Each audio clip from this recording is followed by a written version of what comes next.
tell me a movie quote that always resonated with you. Oh man. Movie quote that always resonated with me. And it's not even a very popular one, but it's in the scene of "Oh Brother, Where Art Thou?" So my favorite a quote in there is he's telling the guys, the soothsayer, as he's pushing down on that trolley. He says that they're seeking a great fortune. They will receive a great fortune, but it won't be the fortune that they seek. Yes. I love that. And it isn't. And that's why that movie's so beautiful. Yeah, but that right there is one of my favorite quotes. And it's a really great bookend in that, because it starts out pretty much with them on that cart and then ends with that guy driving by. It goes. Yeah. Yeah. We'll talk about that movie. That might be too big for us today. Yeah, too big for us today. So it's funny. I remember just a quick story about me, because I've always been a sheer lover of cinema, and I was a movie buff since I was a child, and I'm sort of the Quentin Tarantino variety, where I worked in video stores for like 5-6 years of my life, so I've seen just. You did? I didn't know that. You did? Oh, yeah. No kidding. Yeah. I worked while here. I started working in high school at a place called Feature Video in Cincinnati, Ohio. Then I went to school at Drake University in Des Moines, Iowa, and I worked at 2 different video stores. One's called Movies to Go, and then it changed the name to Movies. And even though I was bartending and bouncing at the time and going to school, I always kept a job at the video store just so I could get free movies.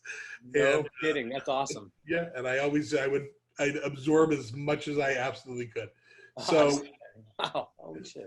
So just like you listening at home or from work or in your car, we're just a couple of movie fanatics with only slightly more experience than the average moviegoer. My best friend Dave here is a filmmaker from Chicago, and I am just a movie aficionado. So we won't get too into the weeds, too heady or too snobby for anybody, and we will always do our best to not spoil the film. We'll just give our opinions on the good, the bad, and the ugly of movies streaming on Netflix, Hulu, Prime, and Disney+. Right. So this, when it comes to a quote, I will just say I remember a teacher when I was coming up, maybe in junior high, asked for us to give a quote from a movie and tell us, stand in front of the class, say the quote, and tell why we like it. So nice. Everybody else got up and just did something really corny, truth be told. And I went up and I said, greed, for lack of a better word, is good. Greed is right. Greed works. Yeah. And I went on to explain how Gordon Gekko in the hit film Wall Street had a really great concept there. Yeah. And the teacher was really floored that some 7th grader is quoting an R-rated movie, you know. So that has always stuck with me. So this week, though, our inaugural episode, we are going to discuss just one of the many movies we watched. I am currently up to 355 movies for the year. Wow! As of what is this? August 2020. That's a hell of a commitment, man. Yeah. So we are going to watch Project Power on Netflix. You had the opportunity to watch this. So Dave, if you will, give me your overall impression of the film.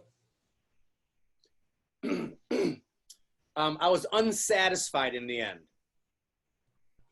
I just didn't care enough, especially about Jamie Foxx's character.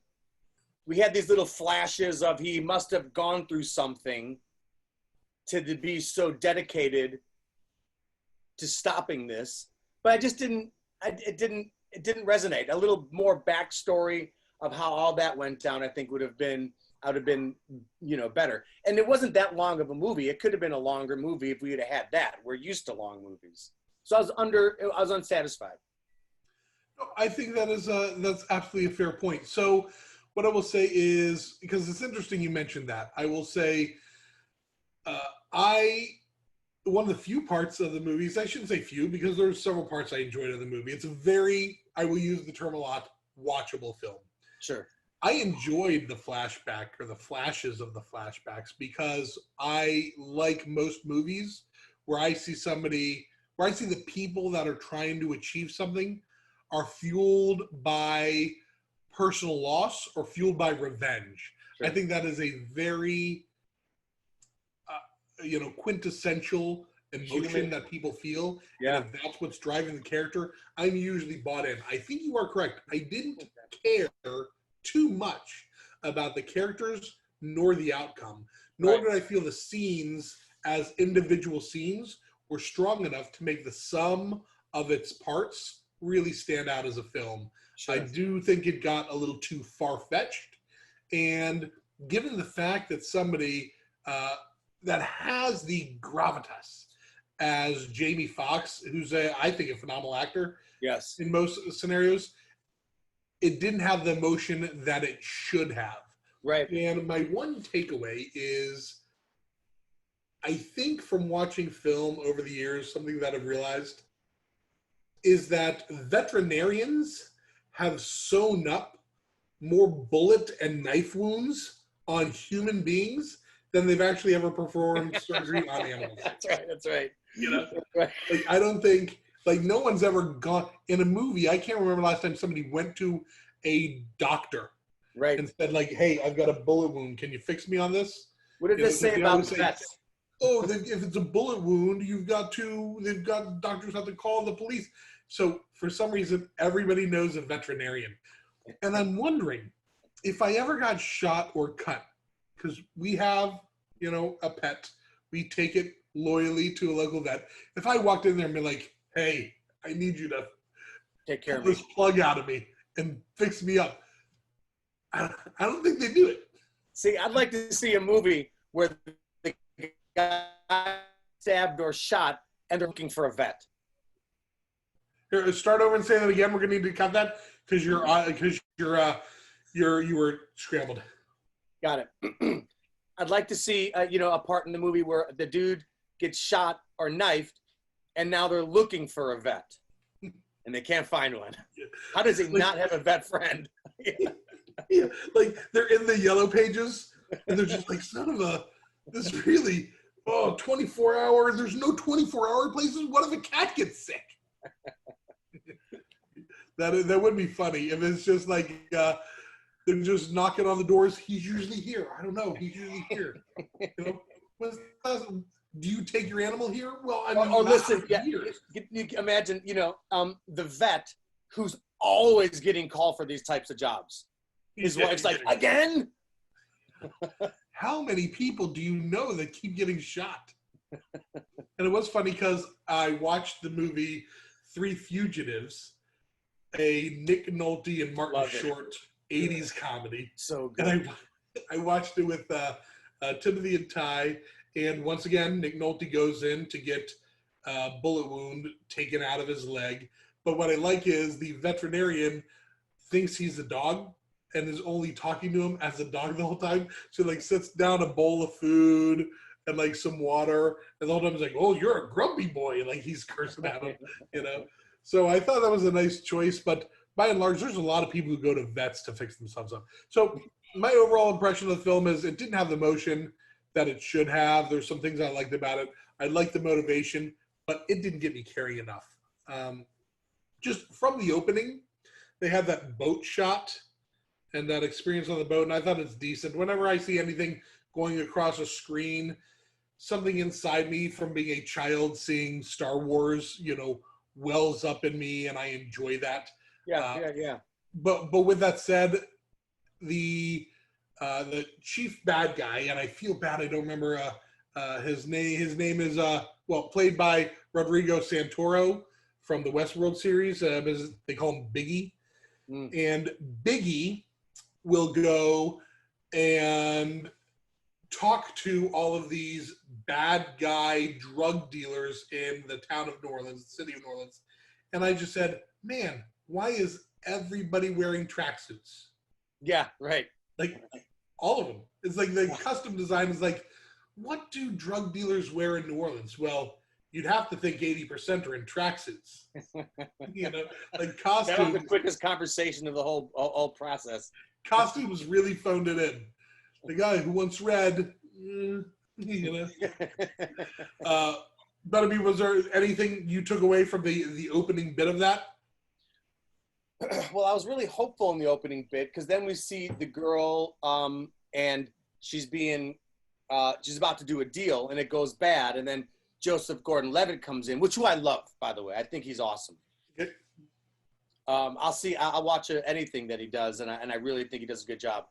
And so I was really hopeful, you know, for that, and I didn't even mind that Levitt was like, "All right, give me mine." He's looking to take some power. I didn't feel like he was corrupt or anything like that, you know. But it just didn't develop the way I'd hoped it would. Like his power, I liked, right? He can get shot and, you know, but there was nothing ever like for him when he took his thing, there wasn't ever a transition. And I didn't really see much of a transition happen with Jamie Foxx's character when he took his. Everyone else, they took it and this metamorphosis happened. It didn't really happen for either of them. So I was always confused. They go, so does he have his power? And I know they said his watch. Okay, so I guess for the next 5 minutes, he's got his power, but I would have liked to see if he's getting shot up, get shot up 100 times, not just once. Yeah. So it just felt very, like I bet the storyboards looked great. Yeah. So you love Joseph Gordon-Levitt, but you wanted to see him get shot a lot more. That's right. I wanted to see him take a bullet. I really like him as an actor, and I never watched him in 30 Rock or any of that stuff when he was a kid, but I really liked him as an actor from Inception, like 500 Days of Summer. I thought was incredible. Yeah. He is really good. Even in The Dark Knight, I thought he played a great role. I will say I was disappointed with this, starting with his introduction, which was sort of the cliched, I'm a cop working with somebody, shaking down a couple kids, you know, getting some drugs off the street. I thought that was a sort of cliched introduction to Frank, the character of Frank. And I thought as the actor, you know, he sort of phoned it in. Even, and again, I'll give grief to the costumes person. When he shows up at that first, you know, like scene at the bank, my wife says, everybody else is wearing like a polo or a suit. And he shows up in a jersey. Yeah, right. Why can he wear a jersey? They can a detective just walk around and visit places in sweats and saucony shoes? Like I don't understand. Well, I see her point. I think that I think the fact that it was a jersey was jolting. It should have been something that at least wasn't a suit, you know, or a polo. But a jersey just seemed a little too jarring. Like, you know, why? And I think the reason why is they wanted to show that he doesn't have to wear a suit. He's an undercover guy. He could just be like a normal dude, and that's the idea. That's what he is. He's an undercover guy, you know. Undercover doesn't. I mean, you can wear whatever when you're undercover, but he's not undercover. He's got a badge dangling from his neck. You know. Well, he got a badge because now he's showing up to the scene, so he's got to walk in. That I get that. But I was jarred, I guess, by the jersey. But and it's New Orleans. They're probably, you know, it's probably had nothing too much to do with even the story, and it was more of a you know, salute to, you know. Yeah, like they're trying to set the stage because everybody is a Who Dat fan, you know, of the Saints, I guess. And I will say something else that sort of creeps me out in life. I don't like looking at people with broken blood vessels in their eyes. It just right, somebody got shot, right? And it just happened to him, and I just don't. I don't care if you're a friend of mine. I don't want to look at your face. Don't you come to me with the broken blood vessel in your eye? Hey, can you put some sunglasses on? So from Joseph Gordon-Levitt, he didn't really draw me in the way I expected him to. As much as I identify with him in most films, I think he's great. I think he phoned it in a little bit. Yeah, I'm with you there. I know that.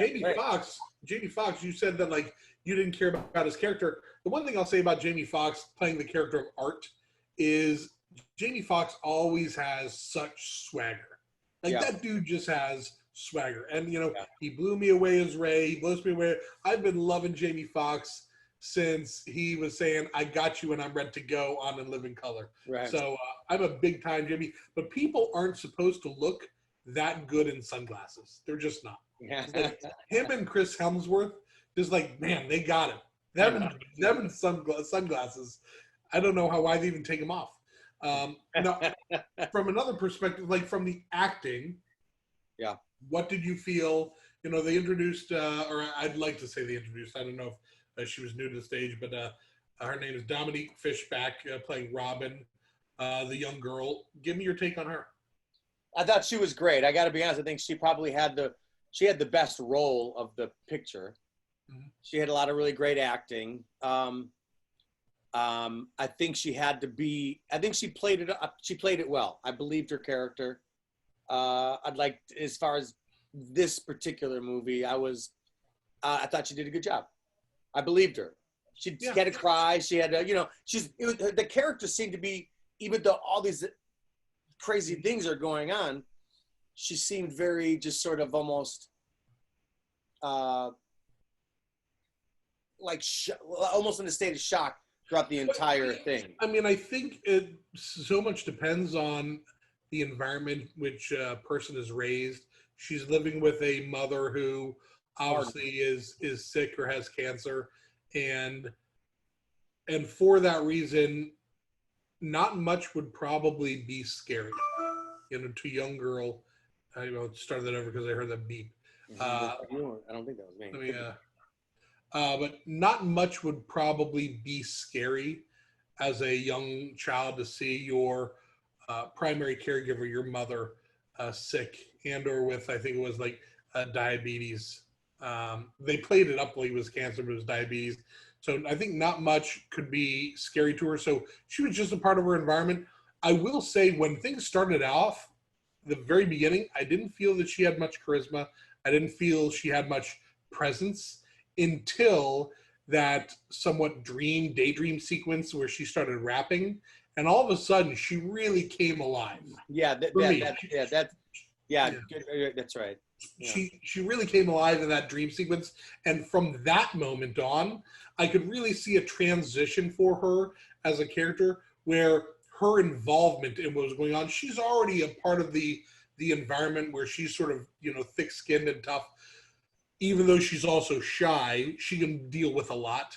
But as she became a part of this power drug deal, I really felt that her character was growing. And she was growing on me, but I think she was growing in confidence for herself. So a real credit to her acting, because I felt that opposed to everybody there, she probably had the biggest result from going from a bit of a wallflower to power.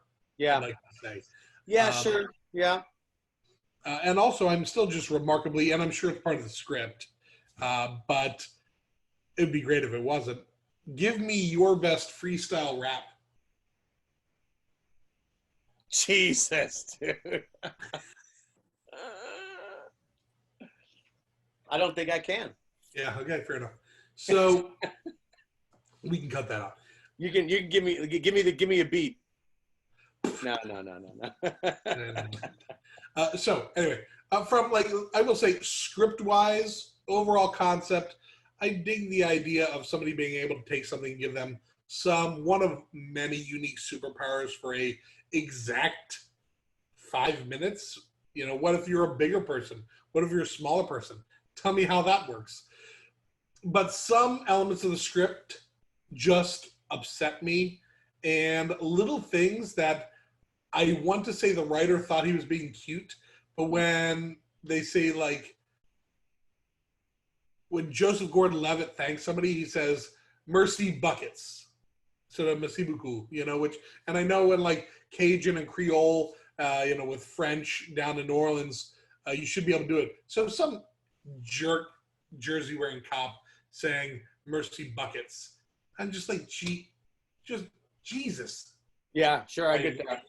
Get better. It'd be better if you just say merci beaucoup. Yeah. With a little bit of an accent, even. Yeah. It's like because when I read that, I can hear a writer sitting down and just be like, "Oh, this is great." Yeah, this is. I don't know last time I've heard this in a movie, so we better throw it in now. I think I'm going to start hearing that around town, and I'm going to know that it was me that let that happen. So Dave, you one of your, as you're delivered food and drink, It was one of your strengths, because you and I have worked together on enough projects, short films, comedy. One of your strengths I always felt was sort of shot composition and your ability to set up a really beautiful shot from behind the camera and then in front of the camera. Did you, talk to me about some of the cinematography? Talk to me about some of the cinematography in the film and the shot composition. Is there anything that stood out to you? Well, listen, I will say this about, films.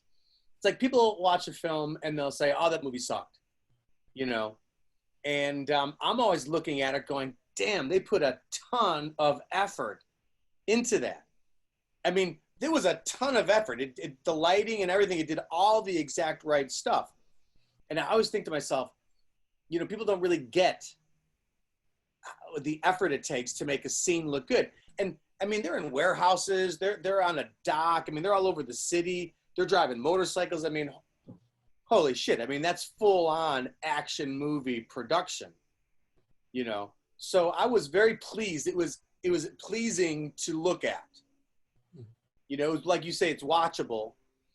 And that's one of the things that I really give movies a lot of leeway because of how great the production looks. And I've seen movies where production really is kind of crummy, and they're no good in so many ways, obviously, But this has the biggest stars in it, right? So I thought it looked great. But there was nothing that I looked at and thought, now that did something to me. Yeah. Everything was just textbook action movie stuff, but there's nothing I thought, wow, that shot really. Oh, actually, that's not true. There was one scene that I thought, and even Alexander, my son, we commented on it.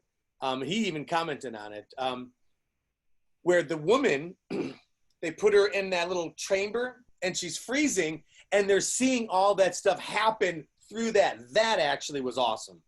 I have that written down. Yeah. Specifically, I wrote as part of my the next section, directing. I said it was a really cool choice when all the action is happening outside of the Ice Girls container. Yeah. So you can't fully see it all, which must make it easier on the choreography and blocking. But you can't see it all, but you're experiencing it from her, and I thought that was really well done. Yeah, that was great. I really liked that. Yeah. It's one of those movies, again, you listen, any good movies, you watch it again to find more things, But that right there was one of those cool, like, wow, that's a cool way to handle that. Mm-hmm. I didn't like, however, when the one bad guy turned into this crazy monster with this one giant arm. That started to get a little hokey to me. Yeah, my wife immediately said, "Done." Oh, I know. She said, "Oh, he must have taken the Hulk pill." See, and that's damaging because he started changing. Yeah, and I think that's exactly right. It makes people think, "Oh, is he the Incredible Hulk now?" Now they're out of the picture. Yeah, he was definitely what you'd call a grower, not a shower. Yeah, right. And you could and I get it, and I get how they'd want to do that, and but yeah, right. He turned into like the Hulk. Yeah, in regard to the shot composition, man, I really liked the clean boat coming across the screen in the beginning, but then there was some focus. So there was some sort of poor focus and close-ups early on of some of the main stars, where it seemed a little hazy, and I didn't know if that was to set the stage of a hot city or if it was meant to just set the stage of the characters or the purpose of it. It just seemed like it was a little out of focus. Trying to decide between should I focus on what's behind them or what's in front of them early on. And then when they go into that sort of crazy crackhead's room, when Jamie Foxx goes and they're looking for, I forget what the guy's name is, maybe I can't remember one of the early bad guys That turned into fire. Yeah, the He's a fire rapper. guy. I guess he's a famous rapper or some shit. That Oh, is he? Yeah. yeah. So obviously we've proven we are not. But what I will say is, when he goes up to that door and then he breaks in, it's all red. Like one room is all red. It's all red light. And then he walks to the next room and it's all white light. And then later on, as he's running through the house, it's all green light. And I thought, like, I've never been in any home, and I don't spend near enough time in crack houses to really get a professional opinion on this. But I can't imagine that they say, this room, all red bulbs. Hallway, bathrooms, white bulbs, bedroom, guess what? Green bulbs.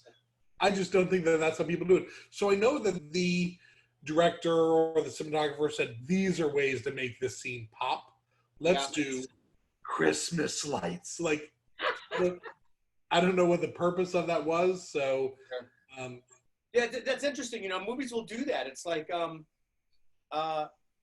if it's too thought out, if it's too thought out, then it